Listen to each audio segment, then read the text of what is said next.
Hello my dear students, welcome है आप सभी का आपके अपने यूट्यूब चैनल एलटीएसटी क्लासेस में। तो आइए आप सभी बहुत अच्छे और बेहतरीन तरीके से मेरे लाल पढ़ाई कर रहे हैं। तो आज के सेशन में डिस्कस करने वाले हैं पॉलिनॉमियल्स बेसिक। किस किस क्लास के लिए इंपॉर्टेंट क्लास होने वाली? 6, 7, 8, 9, 10। तो स्पेशली ये क्लास 9th के लिए है, बट सारी क्लासेस जो 6, 7, 8, 9, 10 में जो स्टूडेंट्स पढ़ाई कर रहे हैं उन सभी के लिए ये सेशन बहुत इंपॉर्टेंट होने वाला है, क्योंकि हम इसमें बात करने वाले हैं बेसिक ऑफ पॉलिनॉमियल्स, मतलब कैसे स्टार्ट किया जाएगा और कैसे चीजों को हम समझेंगे। ये सारी चीजें हम इस वीडियो में समझेंगे। तो उससे पहले क्या होता है पॉलिनॉमियल वो समझते हैं। पॉलिनॉमियल मतलब भैया कुछ ये लिखा होगा,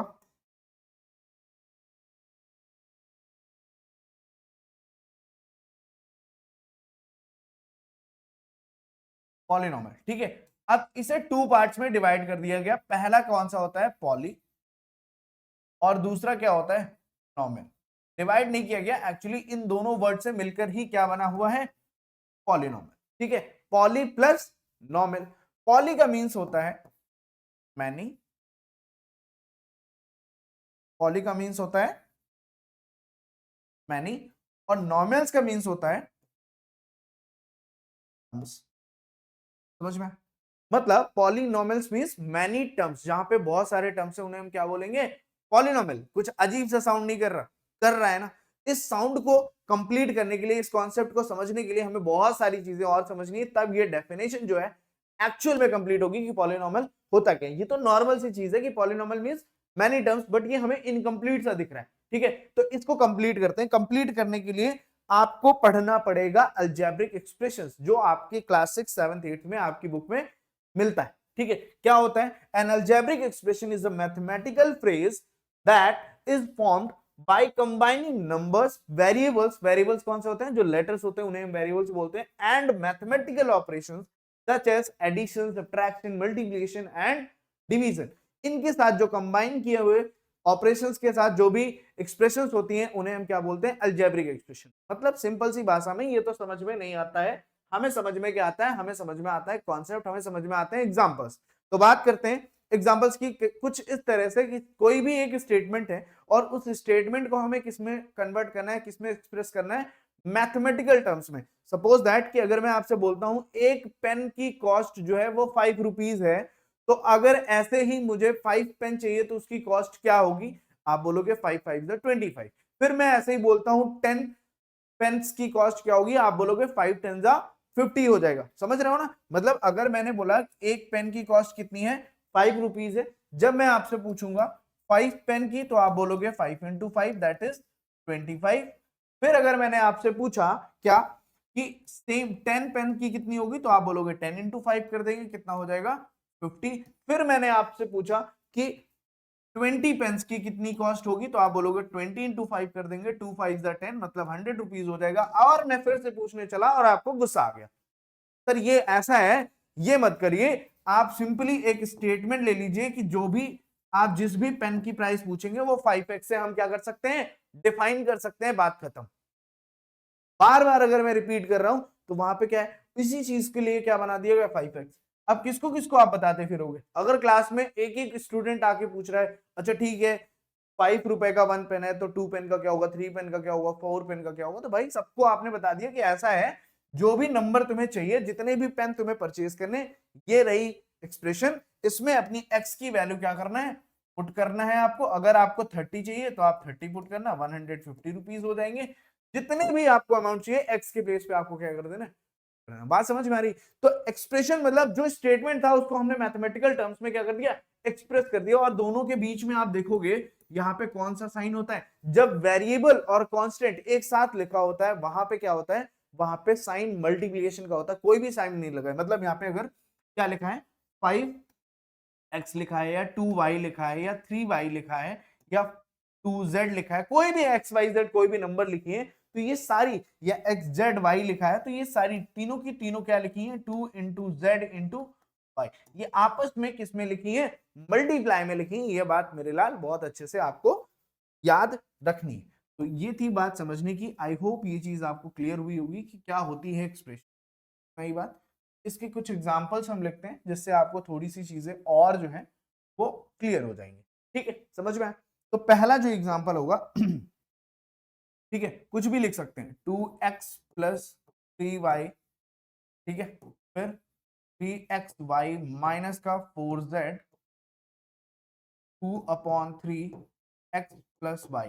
ठीक, तो ये जो टर्म्स हैं, ये जो एक्सप्रेशन के टर्म्स में गिवन है, एक्सप्रेशन जो गिवन है, ये क्या है भाई, ये आपकी अलजेब्रिक एक्सप्रेशन, ठीक है, जो कि किसके साथ है, प्लस माइनस किसी भी साइन के साथ, देखो कहीं ना कहीं सब्ट्रैक्शन भी आ रहा है, मल्टीप्लिकेशन भी आ रहा है, डिवीजन भी आ रहा है। और अगर आपके पास कुछ ऐसा भी लिखा है ना 2/3x, तो ये भी क्या है, अलजेब्रिक एक्सप्रेशन है। समझ में आई बात, ठीक है, समझ में आई बात, क्लियर। अलजेब्रिक एक्सप्रेशन क्या होता है, क्लियर हो गया, डन।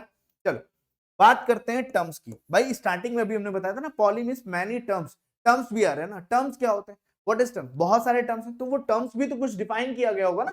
तो उन टर्म्स को क्या डिफाइन किया गया, a term is the single part of N algebraic expression separated by plus और माइनस। मतलब अगर कोई पार्ट, सिर्फ क्या लिखा है यहाँ पे 3xy लिखा है, तो इसको क्या बोलेंगे, इसमें ऐसा नहीं है कि 3 टर्म्स हैं 3xy, बच्चों को यहाँ पे कंफ्यूजन आ जाती है कि यहाँ पे क्या है सर 1 2 3 टर्म्स, नहीं नहीं नहीं, सिर्फ और सिर्फ किससे, प्लस और माइनस से जब सेपरेट होगा तो वहां पे टर्म्स को हम क्या करेंगे, सेपरेट करेंगे, अदरवाइज ये सिंगल टर्म है।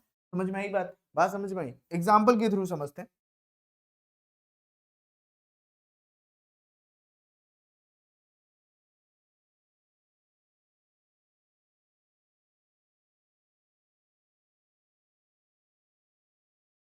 ठीक है, और एंड सो ऑन भी कर सकते हैं, और भी लिख सकते हैं।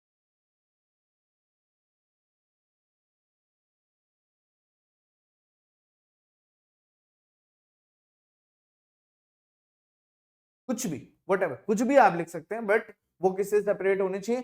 तो यहाँ पे अगर फर्स्ट वाले में बात करते हो, तो फर्स्ट में कितने टर्म्स हैं, 1 और 2।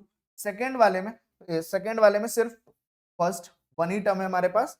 थर्ड वाले में देखोगे तो 1 2 और 3 टर्म्स है। तो समझ में आई बात, टर्म्स कैसे डिफाइन किए जाते हैं, सेपरेटेड बाय प्लस और माइनस से, अगर सेपरेट है तभी वो टर्म्स काउंट किया जाएगा। और टर्म्स में क्या क्या चीजें कंसिस्ट होती हैं, एक कांस्टेंट हो सकता है, ठीक है, जैसे कि एक एग्जांपल और लिख सकते हैं आप, क्या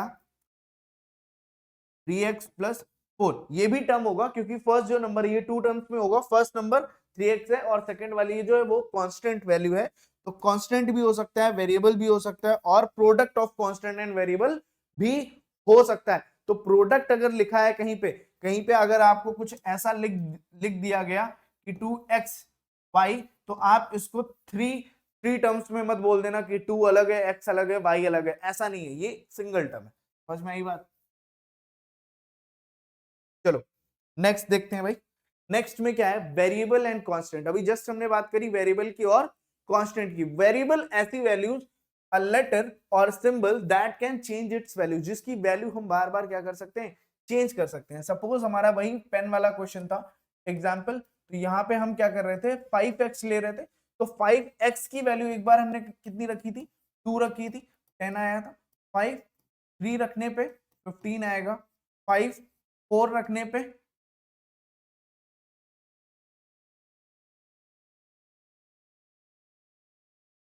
20। ठीक है, तो यहां पे देखो वैल्यू क्या हो रही है, चेंज हो रही है, वैल्यू क्या हो जा रही है, चेंज हो रही है, फिक्स वैल्यू नहीं है। तो ये क्या होगा, वेरिएबल। जस्ट ये हो गया, सिर्फ एक्स स्क्वायर लिखा है, ये भी हो जाएगा 5xy। ये सारे के सारे क्या हो जाएंगे, वेरिएबल। हालांकि इसमें कांस्टेंट है, बट देन टू ये टर्म जो है, ये पूरा का पूरा टर्म जो है वो क्या बोला जाएगा, वेरिएबल। अगर इसमें से सेपरेट सेपरेट आपसे बोलते हैं कि इसमें से कांस्टेंट वैल्यू क्या है और वेरिएबल वैल्यू क्या है, तो आप बोलोगे sir 5 is constant and x y is variable. अगर होल टर्म की बात करोगे तो होल टर्म क्या हो जाएगा, ये वेरिएबल कंसिस्ट किया जाएगा। समझ में आया भाई, भाई समझ में आ गई बात। फिर आता है कांस्टेंट, जिसकी वैल्यू क्या होती है, चेंज नहीं होती है। ठीक है, it can not be change, मतलब 3x प्लस क्या हो गया 2। तो यहाँ पे जो 2 है वो क्या होगा, यहाँ पे जो 2 होगा वो क्या होगा, कांस्टेंट होगा, वो फिक्स रहेगा, उसकी वैल्यू कभी चेंज नहीं होगी। जो नंबर्स होती हैं उनकी वैल्यू कभी चेंज नहीं होती। और एक बात, पाई पाई पाई जो होती है वो भी क्या होती है, पाई जो होती है वो कांस्टेंट होती है, क्योंकि पाई की वैल्यू कितनी होती है, 22/7। इसको भी हम चेंज नहीं कर सकते। सम टाइम क्या होता है बच्चों, जब वेरिएबल सिंबल का, क्योंकि वेरिएबल में क्या होता है सिंबल भी बोला जाता है, तो सिंबल में जैसे कि सिंबल कौन कौन से, थीटा जो एक सिंबल होता है, ठीक है, थीटा होता है, वहां पे जो होता है थीटा की वैल्यू हम चेंज करते हैं, बट अगर पाई लिखा है कहीं पे तो पाई जो है वो एज अ कांस्टेंट आपको बोला जाएगा। पाई जो है वो क्या बोला जाएगा, एज अ कांस्टेंट बोला जाएगा। पाई जो है वो आपकी वेरिएबल में वेरिएबल सिंबल नहीं होता, क्योंकि पाई की हमेशा वैल्यू कितनी रहेगी, 22/7 ही रहेगी। बात समझ में आ गई इतनी, क्लियर? तो आई होप ये क्लियर भी हो गया। तो यहां पे नोट करके आप लिख सकते हो पाई इज कांस्टेंट।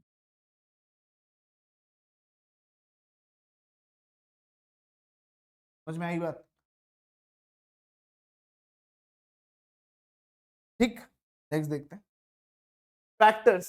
फैक्टर्स तो आपको भी पता है कि अगर ये तो हम क्लास थर्ड फोर्थ से पढ़ते हैं, अगर 6 है तो इसके फैक्टर्स क्या होंगे, 1 2 3 एंड, तो ये फैक्टर मतलब उसके उसको कितने ब्रेक डाउन किया जा सकता है, कितने पार्ट्स में ब्रेक डाउन किया जाता है, वो उसके क्या होता है, फैक्टर्स होते हैं। समझ में आई बात? चलो बेहतरीन से एग्जांपल के साथ इसको भी समझ।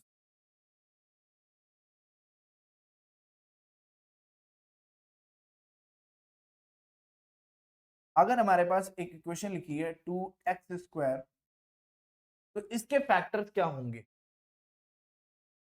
2 into x into x into, बात समझ में आई?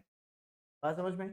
फिर सेम 9x³ तो इसके फैक्टर्स क्या होंगे, 9 के फैक्टर आपको न्यूमेरिकल जो वैल्यू है, जो कांस्टेंट वैल्यू, उसको जैसे आप नंबर्स में फाइंड करते हैं, 9 के फैक्टर्स क्या क्या हो जाएंगे, आप उसको 1 into 3 into 3 into x two x two x two y into Y.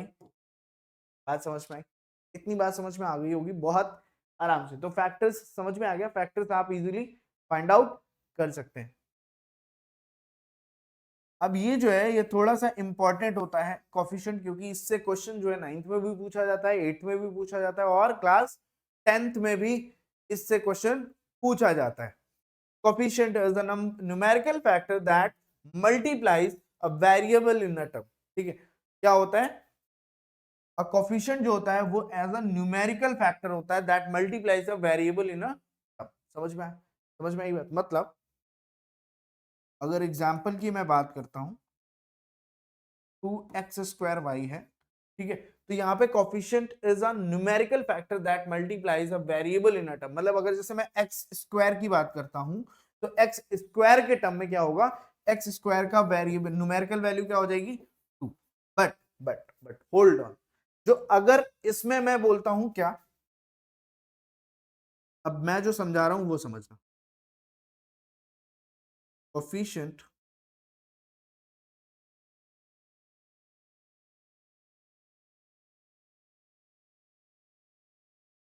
Coefficient of x², ठीक है, तो कोफिशिएंट ऑफ x² की अगर बात करेंगे, बहुत ध्यान से समझना, कोफिशिएंट ऑफ x² की बात करेंगे तो x² के साथ आपको देखना है मल्टीप्लाई में क्या क्या चीजें हैं। तो x² के साथ मल्टीप्लाई में क्या है, 2।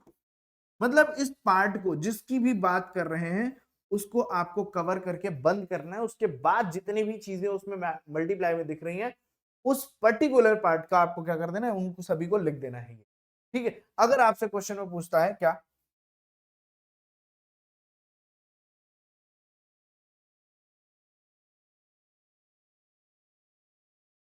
numerical coefficient of x², क्या सर तब भी हम 2y लिखेंगे? जी नहीं, तब हमारा आंसर क्या हो जाएगा, चेंज हो जाएगा। तो न्यूमेरिकल कोफिशिएंट की बात करेंगे तो सिर्फ न्यूमेरिकल कोफिशिएंट जो हो जाएगा वो क्या हो जाएगा, बात समझ में? ठीक, और क्या पूछा जा सकता है इसमें, और आपसे पूछ सकते हैं,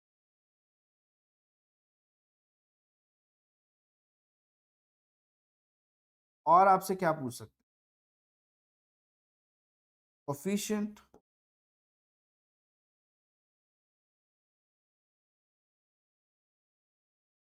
ऑफ y। तो कोफिशिएंट ऑफ y क्या होगा, y को सिर्फ कवर करना है, बाकी क्या बचेगा आपसे, 2x²। सेम अगर आपसे पूछता है न्यूमेरिकल कोएफिशिएंट ऑफ y तो क्या हो जाएगा, न्यूमेरिकल कोएफिशिएंट क्या हो जाएगा, समझ में आई बात। फिर एक क्वेश्चन और इंपॉर्टेंट सा है, क्या यहाँ पे एक चीज बताना, जिस अकॉर्डिंग हमने ये सारी चीजें समझी हैं उसके अकॉर्डिंग एक चीज और पॉसिबल है, कोएफिशिएंट ऑफ x, क्या x का कोएफिशिएंट होना पॉसिबल है, तो आप बोल सकते हैं बिल्कुल पॉसिबल है। कैसे, क्योंकि मैं इसको कुछ इस तरह से लिख सकता हूं,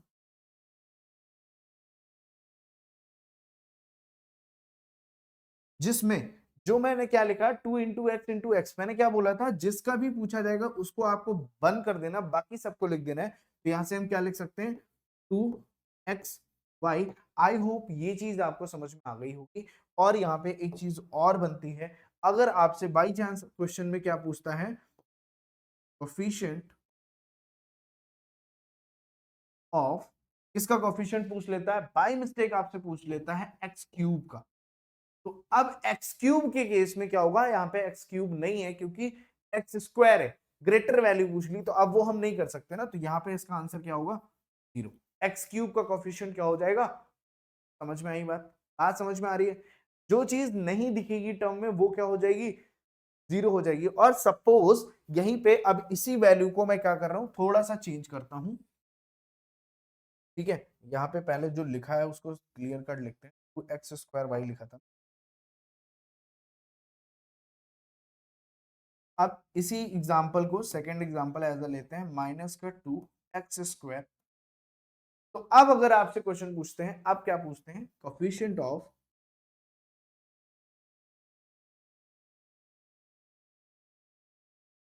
माइनस का x, तो माइनस तो आपने साथ में लिख लिया ना, माइनस और x² दोनों चीजों को छोड़ के क्या बच रहा है, आप बोलोगे y। और सिमिलरली कोएफिशिएंट ऑफ y की बात करेंगे, तो कोएफिशिएंट ऑफ y क्या हो जाएगा, अब देखो y को बंद कर लेना है, बचेगा क्या, माइनस का 2x। बात समझ में आ रही है। तो नेगेटिव के साथ भी ये चीज आपको ध्यान रखनी है, कई बार क्वेश्चन पूछ लेते हैं। समझ में आ गया, ठीक, ये बात क्लियर हो गई बॉस। अगर इतनी बात समझ में आ गई है तो हम मूव कर सकते हैं नेक्स्ट पे, जो कि है हमारा पॉलिनोमियल। जिस डेफिनेशन की इनकम्प्लीट होने की बात कर रहे थे वो अब यहाँ पे हम कंप्लीट, क्या होता है, algebraic expressions in which the variables involved have only non negative integral exponent is called polynomial। मतलब बहुत गहरी मीनिंग है यहाँ पे, क्या बोला गया है, variable involves have only non negative integral, मतलब जो वेरिएबल्स हैं उनकी जो पावर होगी, ठीक है, ठीक है, वो क्या होनी चाहिए, नॉन नेगेटिव होनी चाहिए। समझ रहे हो, नॉन नेगेटिव का मतलब क्या है, कि एग्जांपल अगर 2x² प्लस 3x है, ये है, तो हम बोलेंगे यस है, और अपॉन में x लिखा हुआ है प्लस 3 लिखा हुआ है, तो यहाँ पे x की पावर क्या है, x की पावर आप बोलोगे नेगेटिव कैसे है, अभी जब इसको जस्ट ऊपर लेकर जाओगे तो यहाँ पे 1 होती है, ऊपर जाएगी पावर क्या हो जाएगी, ये क्या लिखा है 2x की पावर -1 प्लस का, तो ये जो कंडीशन होगी ये क्या होगी, ये सेटिस्फाई नहीं होगी, मतलब पावर नेगेटिव नहीं होनी चाहिए, मतलब नहीं होनी चाहिए, पावर नेगेटिव है, दैट्स मीन वो पॉलिनोमियल। बात समझ में आ गई, बात समझ में आ गई कि पॉलिनोमियल की एग्जैक्ट डेफिनेशन क्या होती है, the algebraic expression in which the variable involved have only non negative integral exponents is called polynomial. बात समझ में आ रही है, बात समझ में आ रही है, क्लियर, डन। फिर इसके बाद कर रहे हैं डिग्री ऑफ पॉलिनोमियल, तो डिग्री क्या होती है, जो पावर होती है, हाईएस्ट पावर होगी, highest power of variable in polynomial is called the degree. मतलब अगर एक प्यारा सा एग्जाम्पल के साथ हम लिखते हैं,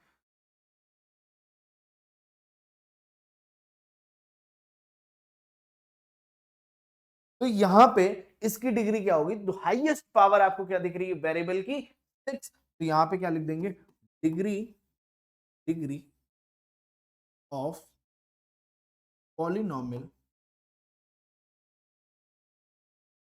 इज, बात समझ में, कितनी बात समझ में आ गई होगी ना, जो हाईएस्ट पावर है उसी को हम क्या बोल देंगे, डिग्री बोलेंगे, वो जितनी भी होगी उसमें, ठीक है, समझ में आ रही है बात। नेक्स्ट, अब जो है हम बात करते हैं टाइप्स की। टाइप्स ऑफ पॉलिनोमियल में पहला जो टाइप्स होता है, जैसे कि टाइप्स भी कैटेगराइज क्यों किए गए कि अब सपोज आपकी क्लास में जो बच्चे हैं उनको एक बार हमने कैटेगराइज कर दिया, गर्ल्स एक साइड हो जाओ, बॉयज एक साइड हो जाओ, और उन्हीं क्लास के बच्चों को अब मैं किस बेस पे कर सकता हूं, परसेंटेज की बेस पे कर सकता हूं कि 80% वाले इधर आ जाओ, 70% वाले इधर आ जाओ, या 80 से बिलो इधर रहेंगे, 80 से अबव इधर रहेंगे, कुछ ऐसा करके हम कर सकते हैं। तो वही काम हमें यहाँ पे करना है। पहला कैटेगरी जो किया गया है on the basic of terms, किसी एक्सप्रेशन में कितने टर्म्स हैं उसके बेस पे हम बताएंगे कि वो कौन से टाइप का पॉलिनोमियल है। तो पहला जो होता है वो मोनोमियल होता है, a polynomial of one non zero term, मतलब जिसमें सिर्फ एक नॉन जीरो टर्म होना चाहिए, एक से ज्यादा टर्म्स नहीं होने चाहिए। सिंपल लैंग्वेज में अगर बात करें तो ओनली वन टर्म। तो वहां पे एग्जांपल की अगर बात करते हैं तो क्या हो जाएगा, 2xy, 3x² एक्सेट्रा। ठीक है, समझ में आई बात। फिर बायनॉमियल की अगर बात करते हैं, polynomial of two non zero terms is called binomial. मतलब आप सिंपली अगर इसमें भी लिखते हैं तो क्या हो जाएगा, ओनली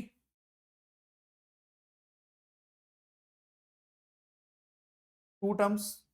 बोलो, ओनली क्या हो जाएंगे, ओनली टू टर्म्स। बात समझ में आ रही है, ओनली टू टर्म्स। तो एग्जाम्पल की अगर हम बात करते हैं, एग्जाम्पल मेरे लाल क्या होने वाला है यहाँ पे,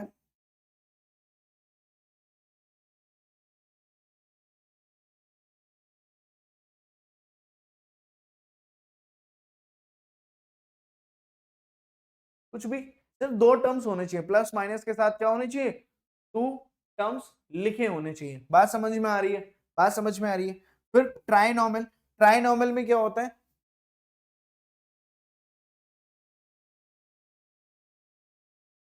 three terms, only three terms. तो ओनली थ्री टर्म्स का मतलब क्या हो गया, यहाँ पे सिर्फ और सिर्फ कितने टर्म्स रहने वाले हैं, थ्री टर्म्स रहेंगे। तो 2x² plus 3y minus 4, 4x² plus 2y² plus z²।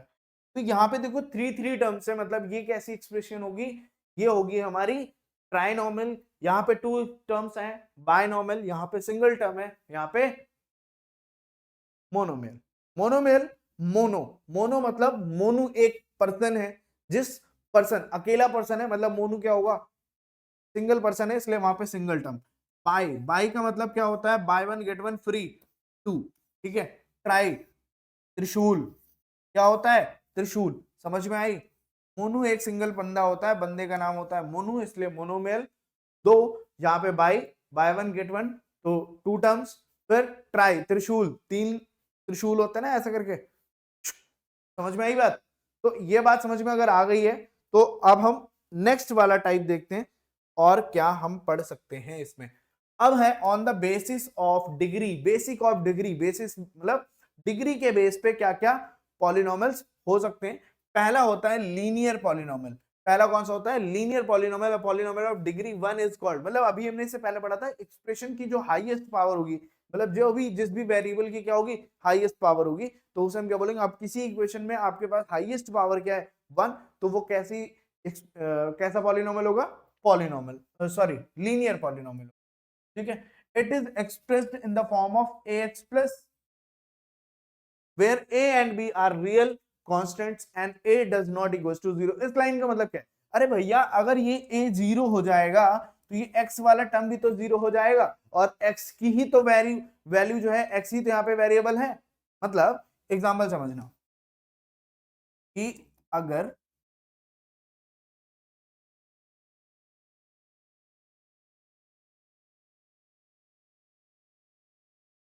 ये लिखा है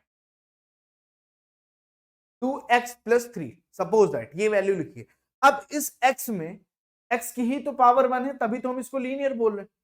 और अगर ये a की वैल्यू क्या है, 2 है, और ये 2 जीरो हो जाएगा तो x भी जीरो हो जाएगा, x जीरो हो जाएगा तो फिर लीनियर कहां, सही बात। तो सेम ऐसे ही आपके पास क्या होगा, क्वाड्रेटिक में क्या होता है, क्वाड्रेटिक में क्या बोला गया, पॉलिनोमियल ऑफ डिग्री 2, मतलब is called a quadratic polynomial. It is the expressed in the form of ax square plus bx plus c. तो यहाँ पे क्या होगा, अब a के प्लेस पे हम कोई भी नंबर ले लेते हैं, फिर x लिख लेते हैं, फिर प्लस 3x प्लस 7, तो ये हमारी क्या हो जाएगी, एक क्वाड्रेटिक हो जाएगी। क्यों? क्योंकि यहाँ पे जो वेरिएबल है उसकी पावर जो है वो 2 है, मतलब इस एक्सप्रेशन की डिग्री कितनी है, 2। हालांकि ये दोनों ही जो इक्वेशन लिखी है ये वन वेरिएबल है, क्या है, वन वेरिएबल में है। ध्यान से देखना है, इसमें वेरिएबल दोनों में क्या है, वन है। इसमें भी वन वेरिएबल है, इसमें भी वन वेरिएबल है। मैं अभी वेरिएबल की भी बात कर लूंगा। ये समझ में आ गई बात कि अब यहाँ पे क्या बोला गया कि डिग्री अगर कितनी है, 2 है, तो उसे कैसे, भाई उसके किसी न किसी एक्सप्रेशन, किसी न किसी वेरिएबल की जो पावर है, जो डिग्री है, वो कितनी होनी चाहिए, 2। मतलब पावर 2, पावर तो कुछ भी हो सकती है। अब सपोज यहाँ पावर 1 भी है तो इससे मतलब नहीं है, पावर कितनी होनी चाहिए, सॉरी डिग्री कितनी होनी चाहिए, 2 होनी चाहिए। डिग्री 2 होगी तभी उस एक्सप्रेशन को हम क्या बोलेंगे, क्वाड्रेटिक पॉलिनोमियल। बात समझ में आ रही है। नेक्स्ट अगर हम बात करते हैं थर्ड, क्यूबिक। क्यूबिक में क्या होता है, x cube b x square plus c x plus d, मतलब क्यूबिक का मतलब 3। डिग्री कितनी होनी चाहिए, 3 होनी चाहिए। तो यहाँ पे हम एग्जाम्पल में फिर से लिख सकते हैं क्या, 9x क्यूब। अब इस बार थोड़ा सा एक्सचेंज कर लेते हैं,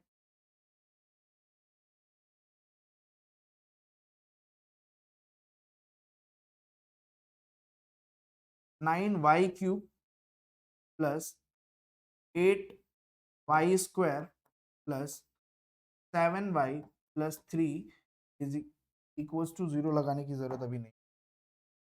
ठीक है, इतनी बात समझ में आई, इतनी बात समझ में आ गई क्या। यहाँ पे देखो इस पूरे में यहाँ पे 2 भी है, 1 भी है, और क्या है, डिग्री कितनी होनी चाहिए, पावर नहीं, डिग्री कितनी। अगर पावर की बात करोगे तो फिर कंफ्यूज कर देगा।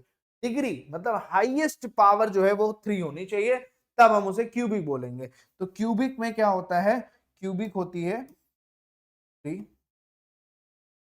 क्वाड्रेटिक होती है 2, और लीनियर का मतलब होता है, ठीक है, समझ में आई बात, बात समझ में आ गई क्या। इतनी बात अगर समझ में आ गई, भेजे में एंटर कर गई अगर, ठीक है, तो अब इसी के कुछ और इंपॉर्टेंट बात बताने वाला हूं। अगर ये वन वेरिएबल में है और लीनियर है तो इसमें जीरोज होते हैं, वो जीरोज कितने होंगे, जीरोज इसका होगा। क्वाड्रेटिक है तो इसके मैक्सिमम जीरोज जो होंगे वो कितने होंगे, क्यूबिक में मैक्सिमम जीरोज क्या होंगे। मतलब इसका मतलब क्या होता है कि इन वैल्यूज पे, मतलब जैसे कि पहले की बात करता हूं, इसमें इसमें x की कोई एक सिर्फ ऐसी वैल्यू होगी जिसको पुट करने पे ये पूरी की पूरी एक्सप्रेशन क्या हो जाएगी, x की कोई एक ऐसी वैल्यू होगी जिसपे इस पूरी इक्वेशन की वैल्यू क्या आएगी, 0। उसके अलावा कोई वैल्यू पॉसिबल नहीं। क्वाड्रेटिक में क्या होता है, x की दो ऐसी वैल्यूज होती हैं जिनको पुट करेंगे तो यहाँ पे पूरी एक्सप्रेशन का मतलब क्या हो जाएगा। क्यूबिक में क्या होगा, ऐसी 3 वैल्यूज होंगी जिनको पुट करने पे हमें क्या मिलेगा, 0 मिलेगा। बट ये मैक्सिमम पॉसिबिलिटीज होती है, मे बी समटाइम क्या होता है 1 होती है, मे बी समटाइम नहीं भी होती है। तो मैक्सिमम जो हो सकती है 3, उससे ज्यादा जीरोज यहाँ पे, मतलब x की या y की यहाँ पे 3 वैल्यू से आप ज्यादा वैल्यू पुट नहीं कर सकते। उसके अलावा पुट करेंगे तो आंसर अलग आएगा, 0 नहीं आएगा। 0 लाने के लिए आपको सिर्फ मैक्सिमम आपके पास 3 ही ऑप्शन होंगे, समझ में आएगा, 3 ही लाइफ लाइन होंगी, समझ रहे, इधर भी 2 लाइफ लाइन होगी, इधर 1 लाइफ लाइन होगी। तो ये बात भी आपको थोड़ी सी समझ चाहिए थी। अब यहाँ पे वेरिएबल के कॉन्सेप्ट में एक रहता है ना, ये सारे देखो वन वेरिएबल है, क्योंकि यहाँ पे वेरिएबल एक एक दिख रहा है। अब इसमें जितने भी वेरिएबल दिखेंगे, पी क्यू आर दिखेगा, अगर पी क्यू आर 3 दिख रहे हैं तो 3 वेरिएबल है, ए बी दिख रहा है तो 2 वेरिएबल है, सी डी दिख रहा है 2 वेरिएबल है, ए बी सी डी चारों दिख रहे हैं तो 4 वेरिएबल के।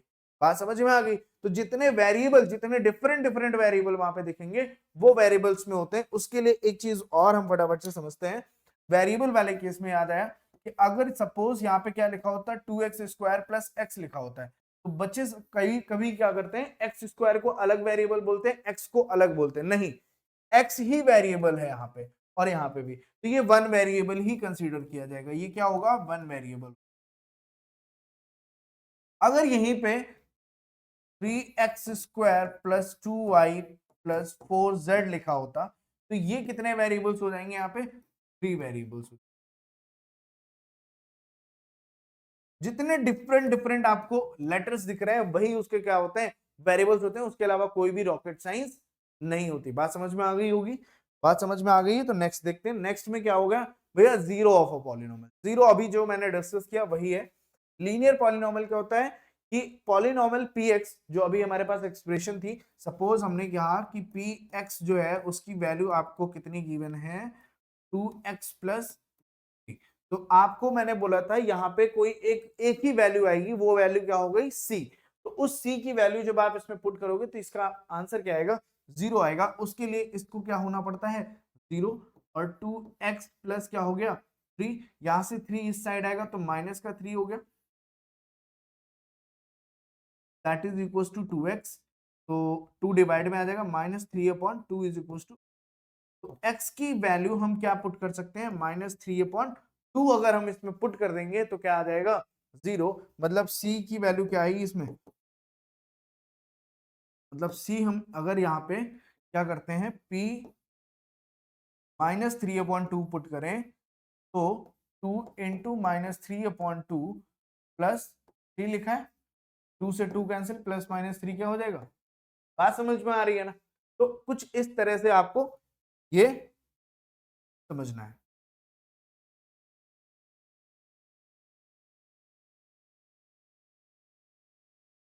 ठीक, फिर क्या बोला गया,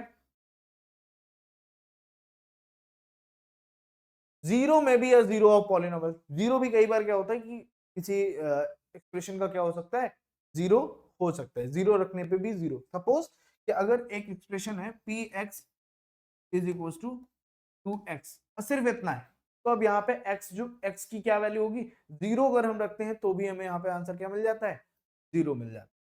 कहने का मतलब ये था। फिर every linear polynomial in one variable has a unique zero सेल, मतलब अभी हमने कहा ना लीनियर में कितने, वन, क्वाड्रेटिक में 2, क्यूबिक में 3, तो वहां से आपको क्लियर हो गया। फिर maximum number of zeros of polynomial is equal to its degree, मतलब जितनी डिग्री होगी उतने ही मैक्सिमम नंबर ऑफ पॉलिनोमियल्स होंगे। एक बार वापस चल के देख लेते हैं, क्या मैंने यही बताया आपको, बिल्कुल। देखो मैक्सिमम नंबर, यहाँ पे देखो डिग्री कितनी है 1, यहाँ पे जीरो कितने थे 1, यहाँ पे डिग्री कितनी है, यहाँ पे जीरो कितने हैं 2, यहाँ पे डिग्री कितनी है, जीरो कितने हैं, सेम। जितने नंबर ऑफ, जो नंबर ऑफ डिग्री होगा उतने ही मैक्सिमम जीरोस होंगे उस पर्टिकुलर एक्सप्रेशन के। ये बात याद रखनी, समझ रहे हो, समझ रहे हो कि नहीं समझ रहे हो। चलो भाई, अगर समझ रहे हो तो बहुत अच्छी बात है फिर। ठीक, और मेरे लाल ये इंपॉर्टेंट है,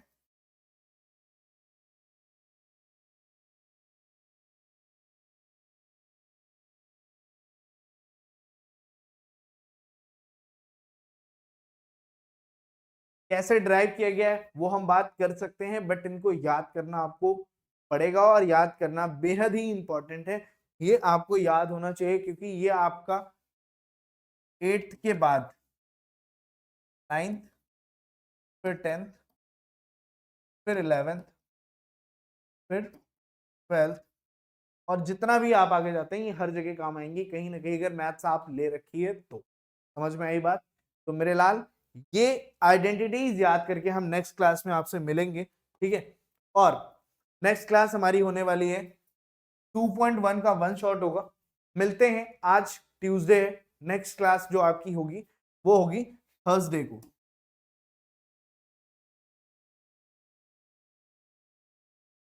डेली क्लास लिंक के लिए और जो भी आपके क्लास डाउट्स हैं उनके लिए आपको टेलीग्राम ग्रुप ज्वाइन कर लेना है, लिंक डिस्क्रिप्शन में है। बाकी कोई क्वेरी होती है तो आप हमें